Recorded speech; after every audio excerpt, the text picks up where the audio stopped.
I used to think the Democrats were crazy for saying that men have periods, but then I met Tim Walz. The stupid show, The View, is so bad now that the other day I was watching it and thinking to myself, you know what? They really need to bring Rosie O'Donnell back. That show is bad. Those people are bad.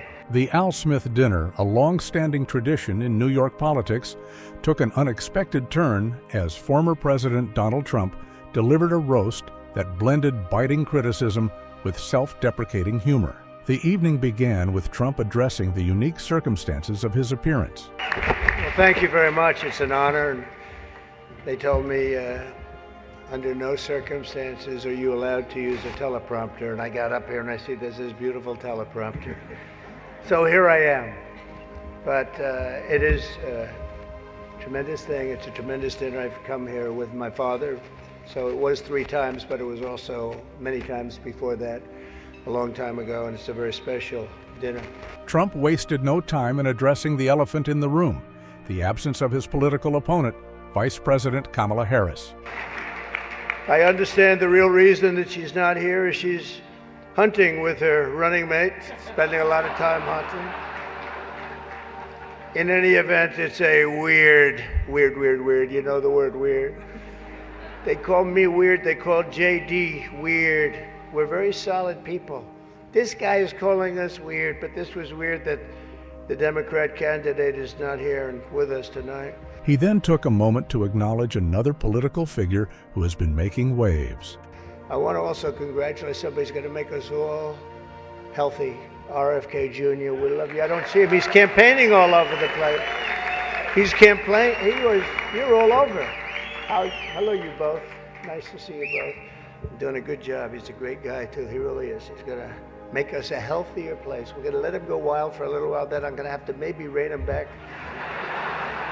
Because he's got some pretty wild ideas, but most of them are really good, I think. The former president didn't shy away from addressing the challenges he's faced in recent years, using them to draw parallels with other political figures. As I look around the dais, I see all of the usual suspects. For instance, Mayor Adams. I'd like to poke some fun at Eric, but I'm going to be nice. I just want to be nice because I know what it's like to be persecuted by the DOJ for speaking out against open borders. We were persecuted, Eric. I was persecuted, and so are you, Eric. Trump's roast didn't spare his political opponents, taking aim at both Joe Biden and Kamala Harris. I know Kamala's word because she spends a lot of time complaining. I won't agree to another debate. But the truth is I've debated twice this year, once against Joe Biden and once against David Muir of ABC. That was amazing, 11 times. None for the other side. Do you think that's fair news? I don't think so. That's fake news. He continued his critique of the Democratic Party's internal dynamics. It was announced this morning that at a funeral yesterday, in a rare moment of clarity, Joe told Barack Hussein Obama that, quote, only a few people got that. Or as Rush Limbaugh used to say, Barack Hussein Obama. Remember, bro? He was a piece of work. We miss him. But as he told Barack Hussein Obama, quote, she's not as strong as me. She's not as strong. Do you understand that? And Obama agreed, saying, that's true. Other than that, I think the Democrats are getting along quite well. Right? Trump's humor wasn't limited to his political opponents. He also took aim at the media, particularly targeting CNN. Joe has almost disappeared from view. The only way he could be seen less is if he had a show on CNN. They had nothing. They've got nothing. Fake news, right? Fake. That term wasn't good. You know, they say that term is no longer in vogue because it's much worse than fake. Despite the comedic nature of the event, Trump didn't shy away from addressing serious issues. I actually thought about not doing jokes tonight. I was going to come out here and say, listen, our country is doing very badly. This is not about jokes. And then some person said, you have to do jokes. I said, I don't want to. There's nothing funny about what's happening to our country. And I actually meant that. I was going to do that. But they convinced me to say some of the things I said tonight. He then pivoted to address international concerns. but I actually do. I did think about that, and our country is doing very badly with respect to its open borders and inflation, crushing things happening in the Middle East and Ukraine. It's so sad to see what's happening in Ukraine. Wow. I had a lot of people very religious people come up to me tonight from Ukraine, and they're asking me for help. So sad to see so many people have been killed in Ukraine, and we're going to get it settled up if we win. As I'm president-elect, I'm going to get that done. Trump concluded the evening on a more somber note, reflecting on recent events and his vision for the future. Having recently, myself, survived 2 assassination attempts. I survived. I have a chart that went down to the right. Fortunately, I looked at it's my all-time favorite piece of paper. But it went down, and I looked to the right, and I said, was that luck? What was that, luck, or was that God that did that? And I think it was God that did that. I do.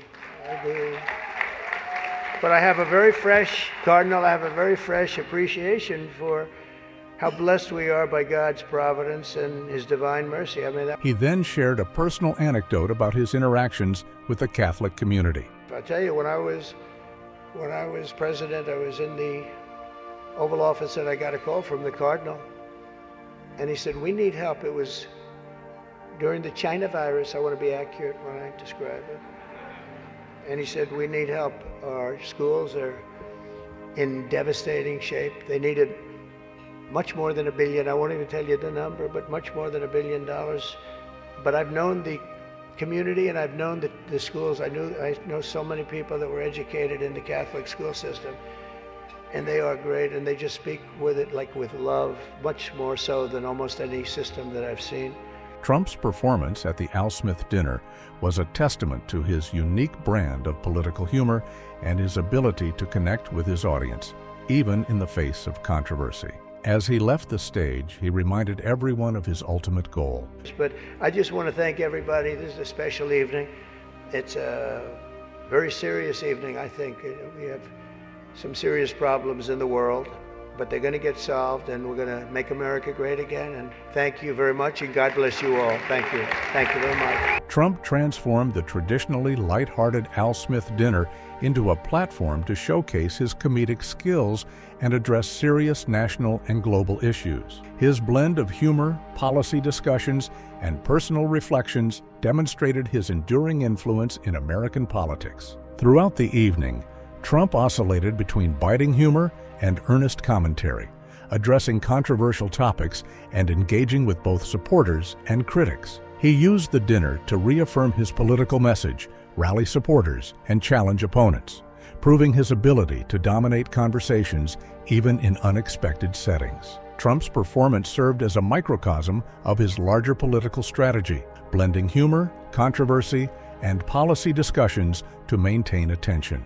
By addressing local and national concerns, he demonstrated his ability to navigate different political landscapes. The event also highlighted his ongoing influence within the Republican Party and his potential future ambitions, positioning himself as a voice for conservative values and a critic of the current administration. In the end, Trump's appearance at the Al Smith dinner was more than just a former president fulfilling a traditional obligation. It was a carefully crafted performance that served to reinforce his political brand, rally his base, and remind both allies and opponents of his enduring presence in American politics. Whether one views his performance as entertaining, controversial, or somewhere in between, it's clear that Donald Trump continues to be a force that cannot be ignored in the political landscape.